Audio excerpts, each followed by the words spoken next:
لاہور سے روما رضوی کا سلام قبول کیجیے۔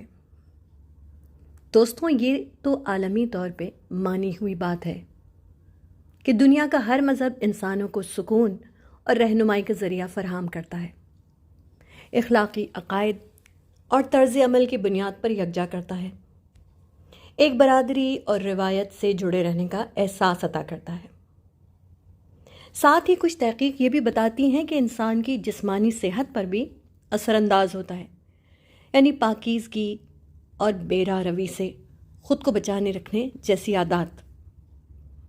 ان برادری کے نظاموں میں ایک دوسرے کو بااختیار بنانا، دماغی صحت کو بہتر رکھنا، تربیت، تعلیم اور مشاورت کے ذریعے کسی طرح سپورٹ سسٹم کو بنائے رکھنا جیسے مقاصد کا حصول بھی موجود ہے۔ اسی طرح آپ اپنے برادری میں موجود افراد کو اپنی زندگی، مال و متاع میں بھی شامل کرتے ہیں۔ صرف اسلام نہیں، دوسرے مذاہب میں بھی اسی طرح کے نظام وضع کیے گئے ہیں۔ ایسے ہی ایک نظام کا مطالعہ اور مشاہدہ قیصر نذیر خاور صاحب کی کتاب the father, the son, the holy ghost میں نظر آیا۔ کتنا دلچسپ ہے نا کہ اس کتاب کا انتساب ہمارے معاشرے میں موجود اقلیتوں کے نام کیا گیا ہے، اور کتاب میں دکھایا جانے والا پورا ماحول ایک عیسائی آرفنیج کا ہے جو غیر ملکی فنڈز پر بہترین انداز سے چلائی جا رہی ہے۔ یہ کہانی دراصل اسی آرفنیج کے 2 بچوں کی کہانی ہے۔ وہ بچے جن کے والدین ان کو چرچ کی دہلیز پر خداوند کے سہارے چھوڑ گئے، اور سسٹرز، ننز یعنی راہباؤں نے ان کی نگرانی میں انتہائی نظم و ضبط کی زندگی ان بچوں نے حاصل کی، اور دیگر اداروں کی طرح عملی زندگی میں آنے تک ان کی مدد یا سپورٹ ان کو ملتی رہی۔ اور یہ عام طرح جس طرح اور اداروں میں ہوتا ہے، ذہین بچے اعلیٰ تعلیم پاتے ہیں، جبکہ ایوریج بچے اپنی صلاحیتوں کے بلبوتے پر مختلف شعبوں میں تکنیکی علم حاصل کرتے ہیں۔ اس ناول کے آغاز کرتے ہی مجھے بلقیس عیدی اور عیدی صاحب بہت ہی یاد آئے، جن کے نام بے شمار بچوں کے والدین کے طور پر مختلف اداروں میں لکھے جاتے رہے ہیں۔ ساتھیوں، کسی فلسفی نے کہا کہ ہماری زندگیاں اسی دن ختم ہونے لگتی ہیں کہ جب ہم بطور ناظر بہت کچھ دیکھتے تو ہیں مگر اس پر اظہار خیال یا کسی بھی طرح کا رد عمل کا اظہار نہیں کرتے۔ بس یوں سمجھ لیجئے کہ جب ہم اہم چیزوں کے بارے میں خاموش ہو جاتے ہیں تبھی ہماری بے حسی کا آغاز ہو جاتا ہے۔ ہم آغاز سے ہی اپنے نومر افراد یا طلباء کے سوالات کو اہمیت نہیں دیتے، اور یوں سمجھیے کہ بے شمار مسائل اس معاشرے میں موجود افراد کی زندگی میں بصورت روگ اسی طرح داخل ہو جاتے ہیں۔ بالخصوص اپنے ملک میں ہی دیکھیے کہ تعصبات کی فضا مکالمہ نہ ہونے کے لیے گھمبیر تر ہوتی چلی جا رہی ہے۔ اقلیتیں تو مشکلات دیکھتی ہی ہیں، ساتھ ہی دیگر فرقے بھی تشدد اور منافرت کا شکار ہوتے نظر آتے ہیں، اور ظاہر ہے کہ ہمارا رویہ بھی جزوی طور پر اسی ثقافت سے تشکیل پاتا ہے جس میں کہ ہم رہتے ہیں۔ ہر ناول کی منظر نگاری میں خوبصورتی ان کی منظر نگاری اور تفصیلات کے باعث ہی پائی جاتی ہے۔ اس کتاب کے آغاز میں ہی فوارے کے گرد بیٹھے طلباء، ڈارمیٹریوں کا تذکرہ، لڑکے اور لڑکیوں کے لیے مخصوص کمروں کا تذکرہ، بڑے بڑے ہالز، ان میں موجود فواروں کا استادہ ہونا مجھے انگریزی کلاسیکل فلموں کے سین جیسے لگا۔ ناول میں اپنی کہانی بیان کرنے والے 2 کردار یعنی سارا اور میتھیو دونوں انتہائی ذہین بچے ہیں۔ اچھی بات یہ ہے کہ سارا خود اعتماد اور بہت مضبوط جسامت والی لڑکی ہے۔ اس کے چاروں طرف جو کچھ بھی ہو رہا ہے یا جس ماحول کا بھی وہ حصہ ہے، وہ اس میں اپنے آپ کو مکمل طور پر سمو چکی ہے، یا یوں سمجھیے کہ خود کو اس جگہ سے الگ نہیں کرنا چاہتی۔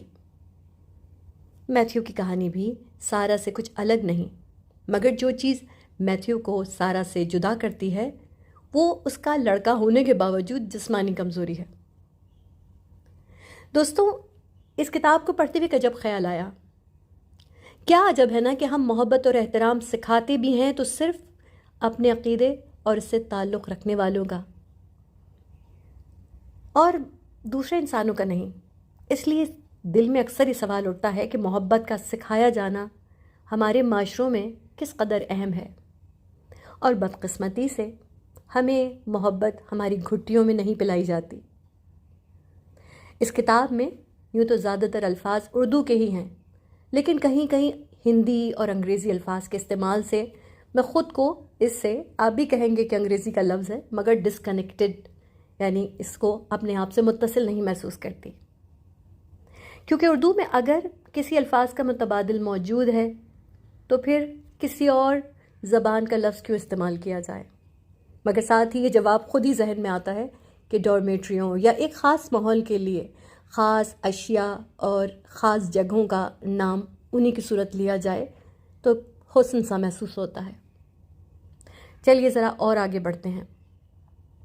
اس آرفن ایج میں موجود یتیم بچوں کی تفریق بھی عجیب طرح کی ہے۔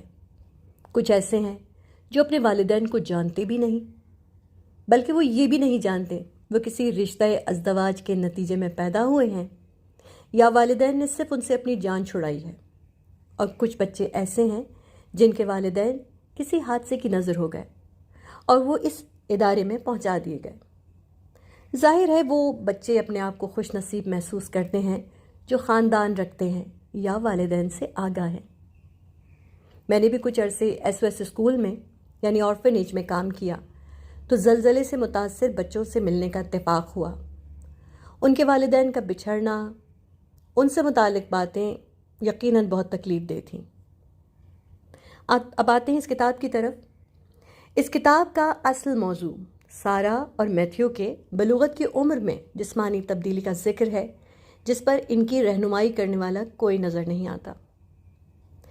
اسی دوران مختلف مذاہب، مختلف عقیدوں کے لوگوں سے سارا اور میتھیو کا ملنا بھی بہت دلچسپ لگتا ہے، جو کسی اتفاق کی بنا پر ہوتا ہے۔ کسی حد تک مجھے یہ ظلم محسوس ہوتا ہے کہ بڑوں کے بنائے ہوئے بچوں کے ذہن معاشرے کے افراد کے بارے میں الگ الگ رائے قائم کرتے ہیں۔ ایسی صورتحال کا سامنا اس وقت ہوا کہ جب احمدی مساجد پر خودکش حملے کا تذکرہ لکھا ہوا نظر آتا ہے۔ اپنے ہی ملک میں رہتے ہوئے کہ غیر محفوظ ہونے کا احساس کس قدر تکلیف دیتا ہے۔ ایسے ہی اور مختلف فرقے جو بظاہر مسلمانوں کے فرقے ہیں، آپس میں ایک دوسرے پر خونریزی اور دہشت گردی کے اقدامات کرتے نظر آتے ہیں۔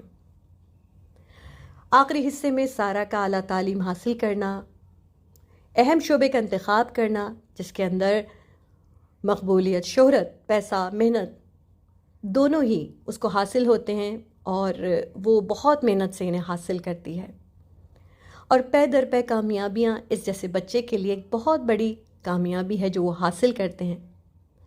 لیکن وہ ساتھ ساتھ اپنے اندر ہونے والی جسمانی تبدیلیوں اور میتھیو کے ساتھ ہونے والی تبدیلیوں سے بھی مکمل آگاہی حاصل کرتی چلی جاتی ہے۔ اسی دوران میتھیو اور سارا ایک دوسرے سے رشتہ ازدواج میں منسلک ہو جاتے ہیں۔ سارا کے کچھ اچھے سینئر ڈاکٹرز کی رہنمائی پر وہ زندگی کی خوشیاں حاصل کرنے پر آمادہ بھی ہو جاتے ہیں۔ تو ساتھیوں، مجموعی طور پہ یہ ایک ایسا ناول ہے جو عام روایتی ناولوں سے ہٹ کر ہے۔ اس کی تحریر کی زبان و بیان، سلاست اور روانی قابل تحسین ہے، اور جس انداز سے قاری کی توجہ یہ اپنی طرف مکمل طور پہ مرکوز رکھتی ہے وہ ایک عجیب سا سحر ہے جس کو آپ اپنے الفاظ میں بیان نہیں کر سکتے۔ یہاں مصنف کی مختلف مذاہب اور فرقوں کے بارے میں غیر معمولی معلومات، وسیع مطالعے اور مشاہدے کا اظہار بلا شبہ قابل تحسین ہے۔ میں ان کی بے شمار تحریریں پڑھ چکی ہوں اور ایسی مزید تحریروں کی منتظر ہوں۔